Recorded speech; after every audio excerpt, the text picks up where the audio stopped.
When the United States withdrew from Afghanistan in August 2021, it marked the end of a 20-year war that had begun in the aftermath of the September 11th attacks. Among the most controversial decisions made during the withdrawal was the abandonment of Bagram Air Base, a sprawling military complex north of Kabul that had been the nerve center of U.S. and NATO operations. For Donald Trump, who initiated the peace process with the Taliban during his presidency and later criticized the manner of the withdrawal under Joe Biden, Bagram has resurfaced as a central symbol in his foreign policy rhetoric. Since late 2024, Trump has repeatedly stated his desire for the United States to take back Bagram, calling it a strategic asset that should never have been surrendered. His push raises critical questions about military strategy, great power competition, and the feasibility of reclaiming territory under Taliban control. On September 18th, at a joint presser with British Prime Minister Keir Starmer, Trump said, "We are trying to get it back. They need things from us. They means Afghans." He also said, "It's an hour away from China, from where China makes its weapons, right?" Then on September 21st, on a Truth Social post, he again said, "If Afghanistan doesn't give Bagram Air Base back to those that built it, the United States of America, bad things are going to happen." Those last 6 words are written in all capital letters. In this video, Defense Updates analyzes why President Trump wants Bagram Air Base located in Afghanistan. Before we proceed, a word on NordVPN, which is one of the most trusted and fastest VPN brand that has a no-log policy validated by Deloitte. NordVPN provides a 256-bit encrypted tunnel that protects your privacy and also enables you to access contents that are blocked based on geolocation. Its threat protection system helps you avoid phishing, scams, and malware. NordVPN application is available for all the major platforms as well as browsers. Get an exclusive NordVPN deal with massive saving by going to nordvpn.com/defense or clicking the link in the description. It's risk-free with Nord's 30-day money-back guarantee.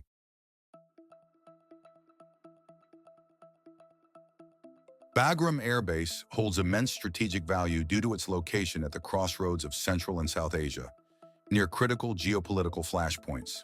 The base is located in Afghanistan's Parwan province, about 60 kilometers, 37 miles north of the capital, Kabul.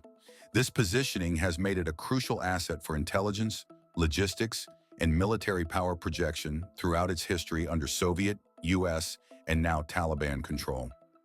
Bagram is strategically positioned to influence Central Asia, an important region for Russia's interests. The base is also located near the Salang Pass Tunnel, a vital route connecting Kabul to northern Afghanistan in Central Asia.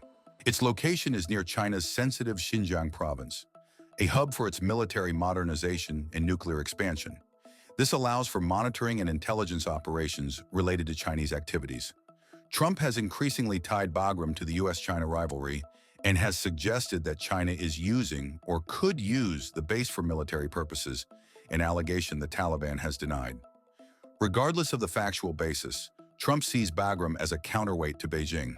From his perspective, control of Bagram would allow the U.S. to monitor Chinese missile facilities, deter expansion in Central Asia under the Belt and Road Initiative, and strengthen America's strategic presence in the Indo-Pacific competition.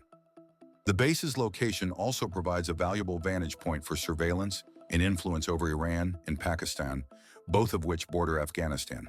It's not hard to see that Bagram Air Base's location makes it a key asset for the U.S. military.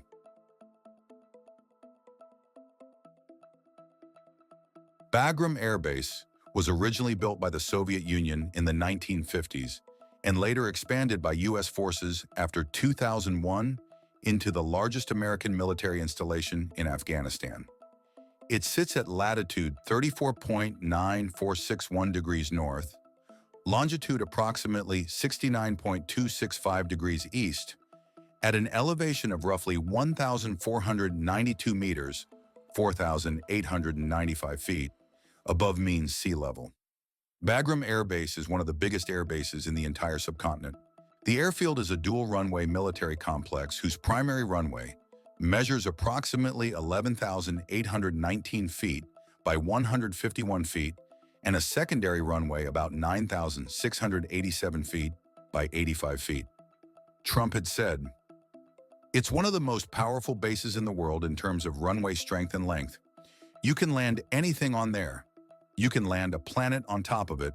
He is right in this aspect since it was built with very strong concrete and lots of steel have gone in it. And this is not surprising since the Soviets like to build big, heavy stuffs. Apart from the runways, it has hardened aircraft shelters, over 100 revetments, multiple large hangars, a control tower, maintenance areas, a 50-bed hospital, and extensive warehousing and fuel storage capacity. The features that allowed it to support strategic airlifters, large cargo aircraft and bomber operations, as well as sustained intelligence, surveillance and reconnaissance ISR missions.